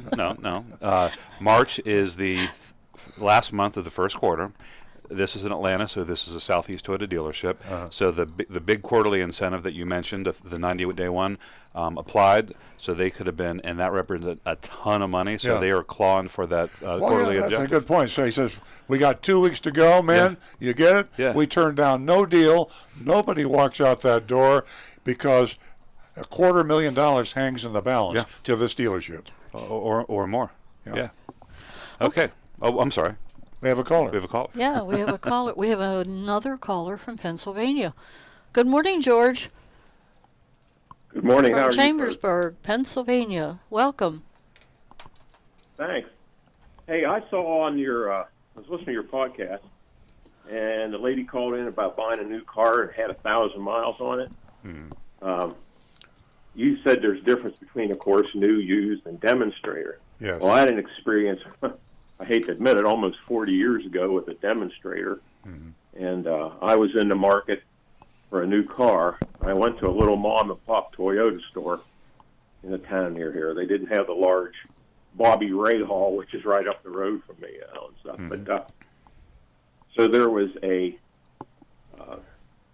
81 Celica GT. I fell in love with it. Yeah. And it had like 4,000 miles on it. And I says, where to get this miles? And the owner says, well, it's a demonstrator. So I figured it was a demonstrator at this dealership. I made the deal, bought the car. We went on vacation. Immediately, when I came back, I sat down to detail it. And I noticed the whole passenger side of the car had orange peel paint and sand marks. So I went back to the dealer, and I said, hey, listen, I thought you said this was a demonstrator. Yeah, it is. I says, the whole thing's been sideswiped. Why didn't you tell me? Wow. So they said, well, we'll get back to you. He called me a few hours later and said, yes, it's a demonstrator, but at that time, the importer for this part of the country was an outfit called Mid-Atlantic Toyota out of Dundalk, Maryland. And it had been an executive demonstrator for the head shed. And one of the guy's wives had completely creamed the whole right side of the car. Wow. Oh, boy. Yeah, that's not uncommon. It was a demonstrator for their body shop. Yeah. There's a law in Florida that says a car sold as new or demonstrator has to disclose any damage over 1% of the MSRP. And I'm sure they violated that rule because it sounds to me like that damage was, I don't know that Pennsylvania has that law, but I believe most states do. You have to disclose damage to a new vehicle beyond a certain amount of damage. But demonstrators, car dealers called anything with miles on it, the less scrupulous car dealers, anything that's got miles on it. It might have been a rental car for the dealership. It might have been the dealer's wife's car. It might have been the dealer's girlfriend's car. But might have been the dealer's car. They're going to call it a demonstrator because demonstrator sounds better.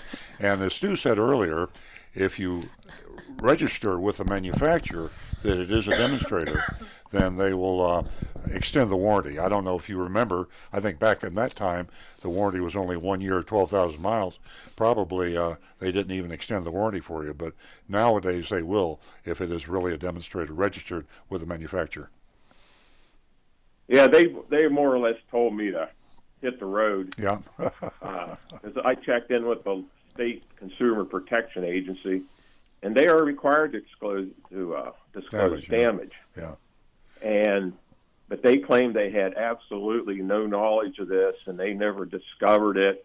And I said, well, you got some clown there at the dealership that's supposed to check these things when it comes off the truck. And the owner says, yeah, that's me.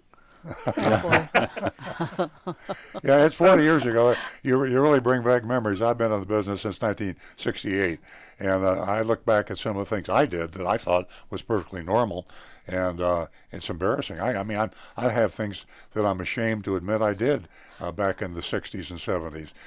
Everybody did it. Rolling back speedometers, odometers, bait and switch advertising, Just absolutely crazy. So the car business has improved. It just hasn't improved nearly as much as all other retail. But some of the stuff that went on 40 or 50 years ago was just mind-boggling. Yeah, well, I had other problems with the car, mechanical stuff. He got so tired of seeing me, he just told me never to come back. Oh, boy. I didn't. Okay, well, thanks for your Call again, please. We love out-of-state calls. And thank you very much, George. Especially from Pennsylvania. Thanks for the funnies. Yeah, I just told Lenny, I said, you're my hero, but I'm glad you didn't buy from us. Exactly. You said keep it positive and upbeat. So. That's right. It's May the Yes, 4th. Exactly. Give us a call again. 877-960-9960, or you can text us with your thoughts on the Mystery Shopping Report at 772-497-6530. And don't forget, youranonymousfeedback.com. I didn't mention that earlier. That is very important. Youranonymousfeedback.com. Would love to hear from you. Don't know who you are, and we can't report who you are because we don't know who you are. A lot of people have things they'd like to suggest to us that they'd rather not be identified with. So www.youranonymousfeedback.com. I believe we have a caller. We do. We have Marie on the line, and she's calling us from Jupiter. Good morning, Marie. Good morning. First, let me say I love your show. I am not a first-time caller. The information you give is just so important to all of us, so thank you. Thank you. Thank you. Okay. Now, my husband and I have a leased car that we're turning in. We would like to buy it back, but the leasing company wants about $20,000 for it. Is there any way we can buy the car back for less? No, Marie, I'm sorry. They are legally prohibited from doing anything with a leased car other than allowing you to exercise your option to purchase at that residual value, and that's a contractual right. You could buy it, but it has to be at that price. They have to take the car to a public auction or car dealer auction and sell it to the high bidder. It used to be that these cars were sold back to dealers, and there were shenanigans happening with the people not getting fair prices for the car. So now all leasing companies take their car to the auction or sell it to the lessee at the option price. And you can't negotiate the price. Right.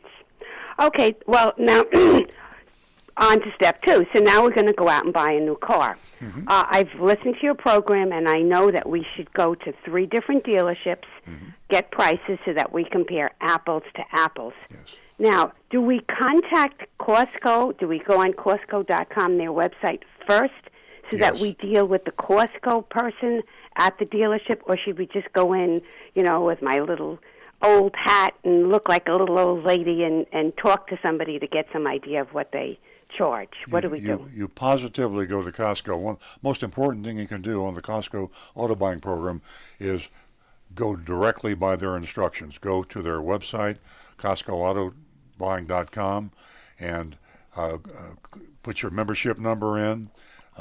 Put your zip code in that you will give you the dealers that are participating members in the Costco auto buying program.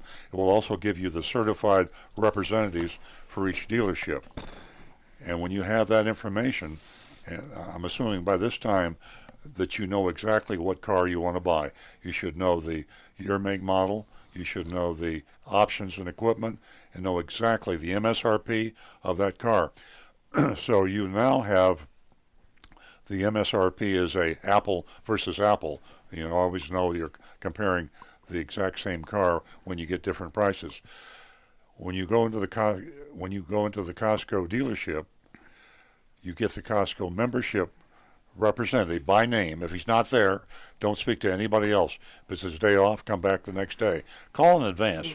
And also, when you call in advance, I would highly recommend that you talk to that Costco auto member representative and get the Costco price over the phone. This saves you a lot of aggravation. Insist that he go to the Costco sheet and give you the price over the phone. He says, I want you to come in. Argue with him a little bit. Say, listen, I want to see the price over the phone first. that price should be the lowest price they sell that car for to anyone, and they have a dealer fee, probably. They probably have dealer-installed accessories. Find out what those are and add those to that Costco price. If they won't give it to you over the phone, shame on them. At that point, I'd call Costco and report them. Wow. Then I'd go into the dealership as a last resort, but armed with all that information. Okay, now where do I get this information? Just do I go on the computer and start just looking at cars and finding things out? Oh, so you haven't decided what car you want to buy yet? Well, we either want a Toyota Highlander or we want a Jeep. One of the two. Okay. Stu? Yeah, on the CostcoAuto.com, you can search any car, any new car out there, and you just select the year, make, model, and the level, the model, the trim level for the car, and then it will in your zip code, and it's going to find the closest dealer to you, the closest authorized dealer. And they're all associated with the Costco warehouse. Yeah, good point.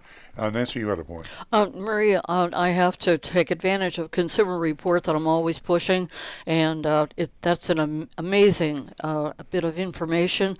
It's a great way to get started, and there's a lot of reviews, a lot of ratings, and it's going to help you out tremendously. So, as Stu and Nancy said, wonderful. You can go to different dealers by putting in different make model cars. I just was concerned that you had it. If you got it narrowed down to two, that's fine. You don't want to be too loosey-goosey when you're talking to a car salesman about cars. That's where they make their money, is when they get you to switch to a different vehicle from the one that you've already researched. But if you stick with the Costco auto buying program, every car they have in inventory should be, or most all of them, should be on their price list. And if you buy it at that price and you get the disclosure of the dealer-installed options and the dealer fee added to that price, it should be a good price. Wonderful. Now, you just mentioned a little while ago about timing when you buy the car. Our lease is up June 15th. Should we try to buy it like the end of May? All things being equal, you'll get a lower price on average at the end of the month. You should do all your research well in advance. If your lease is up, you say in June 15th? Correct, yes. Yeah. I would. Sometimes the leasing company will extend the lease for you for a couple of weeks. I wouldn't let that push you. I would say, I'd like to keep the car. You can go month to month. Month to month, and that way it gives you plenty of time. And then if you go month to month, do your research during the month, and then exercise your going there to sign on the dotted line at the end of the month. You can get prices while you're shopping during the month, but just don't sign on the dotted line till the end of the month, Stu. And also just be aware that when you signed your lease, you made your first payment that day. So you've already paid that last month, so you might as well get your money's worth. Don't turn it in too early. Too early, exactly. Don't turn it in early. Yeah. Wonderful. Thank you again. We love your show, my husband and I. You have a great day. Thank you, Mary. Give us a call again. Let us know what happened. 877-960-9960. And as I said earlier, you can text us with... We got 3 texts here. With your... we're running out of time because we've got the mystery shopping report. With your rating on the mystery shopping report, 772-497-6530. Rick, now we're going to go to Stu. Rick's got a few piled up on YouTube. Okay. Well, we got one here that I love this one because we're in such a fun, positive mood today. Dino Cardella is asking, in your opinion, what is the best car sales movie ever made? Used cars, hands down. Boom. Okay. Next question. Kurt Russell. Yeah, I remember that one. It was awesome. All right, this is a quick one. This is from Sue on our Facebook live stream. This is probably for Rick. It says, will leaving my car running in park for an hour plus harm the car? No. Not really, no. Just a waste of gas. Yeah, you're just using gas up, but no. Okay. The next one is from, we had answered her question earlier, and it was about leasing, but she wanted to know, she says she wants to know what happens at the end of the lease. I already answered her on that, about releasing or paying a disposition fee. But she wanted to know, on her lease, she traded in a 2006 Honda CR-V. They gave them $2,600, and they wanted $1,000 more from her. why. She says, why so much money down for leasing, and where does that money go? And I think that's a great question. Well, sure. The more money down and the more if you trade a car in, it lowers the payment. And it also allows them a greater leeway to make greater More profit. Correct. And oftentimes they undervalue your trade-in and a lease, and you, for some reason, people don't think about the fact when they put $10,000 down, it has a huge lowering of the payment effect, but it just doesn't lower it as much as it could. Correct. And that means more profit to the dealer. And the thing is, you don't get that money back. You're not building equity in the car, so that doesn't benefit you. Now, on the flip side, real quick, you're not exposed to like big depreciation events such as a wreck. So if you wreck the car and it's fixed, you don't suffer that depreciation. The leasing company does. But still, it's a risky business, and if you're not fully comfortable and confident going on a lease, buy the car. Are we caught up on text? It's 9:40, yep.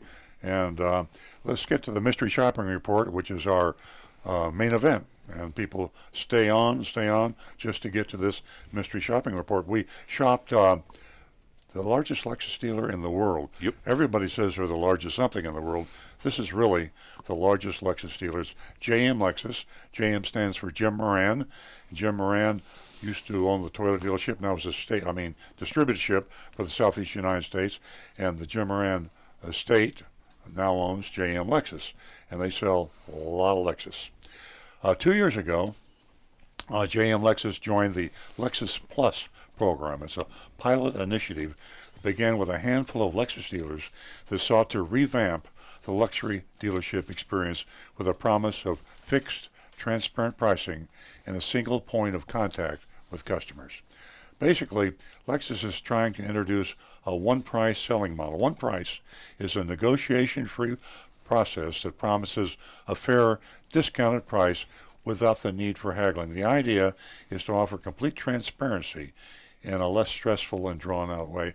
It's a process that every other retailer in the world has adopted except car dealerships. So this sounds like it's a breakthrough in retail, but it's just catching up. But Kellogg's has been doing it for 200 years. Exactly. The one-price selling model is older than you may think. And speaking for myself, I tried it out at Stewart Pontiac back in 1990, and it didn't work. Just about when it drove me out of business. It was terrible. Put one price, lowest price on all the Pontiacs, and I was losing money hand over fist. It didn't work. And that's another story. I can tell you why that some other show, but it just wasn't. It hadn't found its time and acceptability yet. It wasn't until 2012. When I had sold the Pontiac store a long time ago, and we tried it at the Toyota dealership, and it's been working since 2012 for me. Lexus Plus adds a modern twist to the one price by adding a one-person or single point of contact component. This means that customers will deal with only one person during the transaction. They don't have to mess with sales managers, closing managers, F&I managers, the game playing that you go through when you go into almost any car dealership. With a single point of contact, one person, he calls himself a sales manager at GM Lexus. No desk manager, no closing manager, no F&I manager. Confusing to the customer, confusing to the dealership, really. And this sounds like a great idea. I love it. Mm-hmm.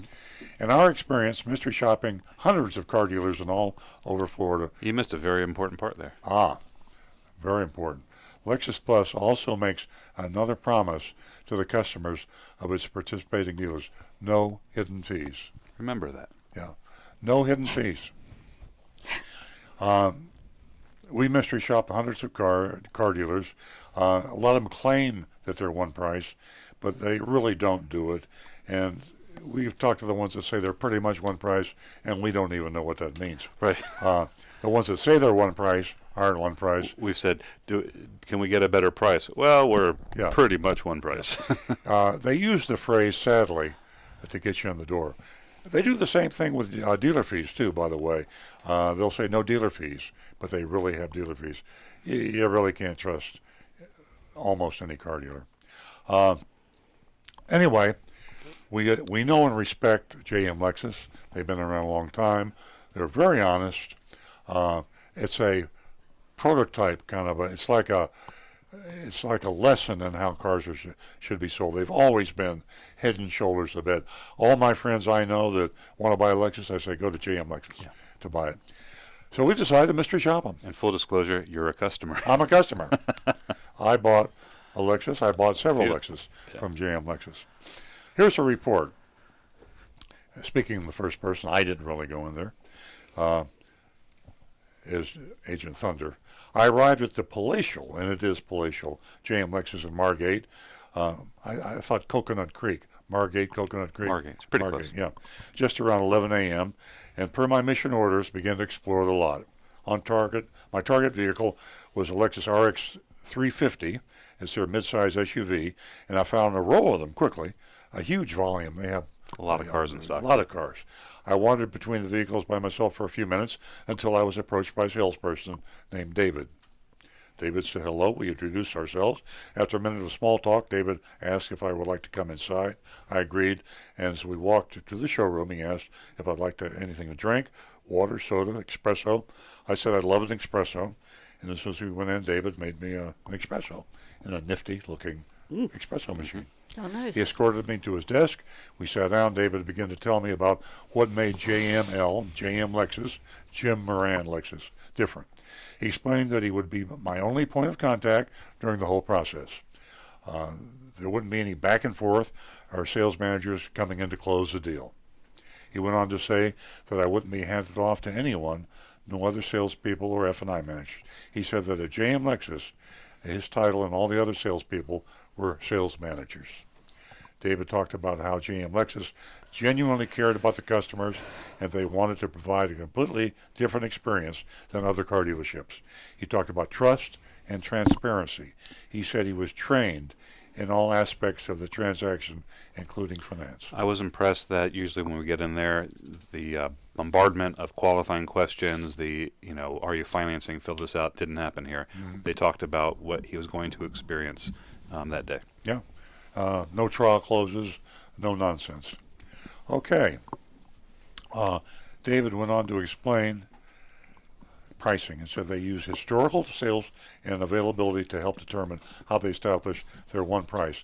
And he also said they did not have dealer fees of any kind. One price, and at our dealership, I don't like to talk about my dealership, but I hammer them all the time to say, don't just say one price, say our lowest price. Ironically, Toyota prohibits us from advertising the lowest price, but we can't say our lowest price. Yeah. So the thing you need to remember when you're going into someone that professes to have one price, just be sure that one price is their lowest price. I mean, otherwise, what's the point, right? We'd like to give you our one highest price. Exactly. David moved on to business, asked me what I was interested in getting. I told him I wanted to buy a new RX 350, preferably silver. I said I was interested in a few options, including some safety upgrades like auto braking. They scrolled through a computer screen, showed me a silver one with an MSRP of $52,725. He described the options it had and asked if it was what I was looking for. I said it was. David went on to talk about the car, basically giving me the vehicle presentation of features and benefits while we sat at his desk. A nice touch, considering how hot it was and muggy outside. He offered to go get the car and show me. He left, returned after a few minutes, and led me outside. He showed me around the car and the controls. We took it for a test drive. The ride was pleasant. David was polite and engaging. He did a great job building rapport between us. Back inside, David asked me how I liked it. I said I loved it. He asked if I was planning to purchase today, and I told him I was hoping to get something to take with me to show my wife before making my final decision. I told him I'd been to Palm Beach Lexus and didn't have a great time there. This is interesting because usually this is when you hit the wall. Yeah. You're not going to buy the car. You're not going to make a decision today. Yeah, things turn at that point. Yeah, things get messy. David said that would be fine. It's okay that I go home and show my wife. He'd get me whatever I needed to take home to review with my wife. He said there was no pressure Everything was entirely up to me. Folks, this is the way Very it should nice. be. The way it should be. Yeah. We returned to his desk, and David began working on his computer. He angled the screen. That was impressive. It is. Angled the screen so I could see everything he was doing. It looked like a manager's only screen. That is something that, for yours eyes only, for the manager, for the salesman. Unheard of. Things like true cost and F&I and all this secret stuff that car dealers don't want you to know about. David asked if I was paying cash, financing, or leasing. Fair question. I said I wanted to finance, and I planned to put $10,000 down. I said I had really good credit, and asked what kind of a rate to expect.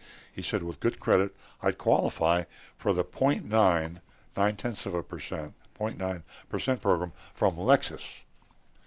And remember, folks, if it's a manufacturer's program, it's legit. If it's a dealer program, probably not.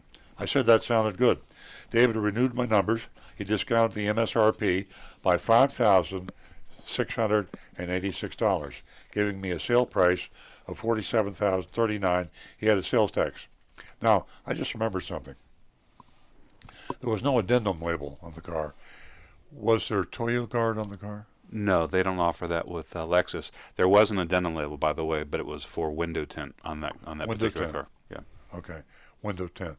I wonder if the window tint. But it was for $160, which is what you would pay for window tint. So. Anyway, okay, fair enough. He added sales tax, a legitimate Florida tire and battery fee, $6.50. And here's the surprise. Drum roll, please. Sorry, Rudy, you were ready. It's a big surprise. That's a big surprise, but it's a little surprise. $59 electronic registration filing fee. So I asked David what the deal was with the electronic filing fee. I asked him if that was a dealer fee. He said it wasn't a dealer fee. I asked him if he was sure. He replied that this electronic registration filing fee used to be $200, and they reduced it to $59, and it's just $59, and it's legitimately used to pay for electronic filing. Now, what we have here is a salesperson that doesn't understand. I do not believe that this was premeditated. I think that he really believed this. Yeah. We know that the electronic filing fee costs less than $59. And this is something GM Lexus needs to work on. But it's so small, $59. Why do they do it? Yeah. Carelessness. Carelessness. He asked if I had any questions, and I said I just wanted to know what my payment would be with the $10,000 down and the 0.9%. He said he'd get a payment worksheet for me along with a buyer's order to take home. He said he needed to run to the finance office to print everything. I asked him if there was a finance manager, and he said they have a finance director, and that he deals with the bank. David reminded me that it would be him who would do my final paperwork and review warranties and things like that with me. David was only gone for a few minutes before returning with a worksheet and a buyer's order. The worksheet showed that my payment would be $684 with $10,000 down, and that's a 0.9%, beautifully low interest rate for 60 months. I scanned the sheet for any hidden charges.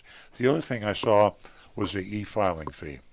The buyer's order lined up exactly as David had reviewed earlier on the computer. I thanked him and left him with buy documents. For my wife. I had spent a little more than an hour, short time. And that's it, folks. I've got the buyer's order here. And interestingly enough, on the buyer's order, the fine print's too small for you to read, but that's what it looks like. And I'm going to read the point where they had the electronic registration filing fee of $59. They have an asterisk, and the asterisk says, these charges represent cost and profit to the dealer for items such as inspecting, cleaning, and adjusting vehicle and preparing documents related to the sale. Sounds very familiar. And that is the legal disclosure required for the dealer fee. Yep. So the salesman was asked if that was a dealer fee. He said no. JM Lexus advertises no dealer fees. But in the fine print, they tell you they do have a dealer fee. This is just a mistake. And even the biggest Lexus dealer in the world can make a mistake. So we want to help them out. We want to help them out. Yeah. And we are going to help them out. You're going to make a phone call on Monday. Yeah, I will. I know the folks at JM Lexus. I bought my last Lexus from JM Lexus, and they didn't charge me an electronic filing fee. No, we just checked your buyer's order. Wait. Well, that might not be. That might not be. They knew better.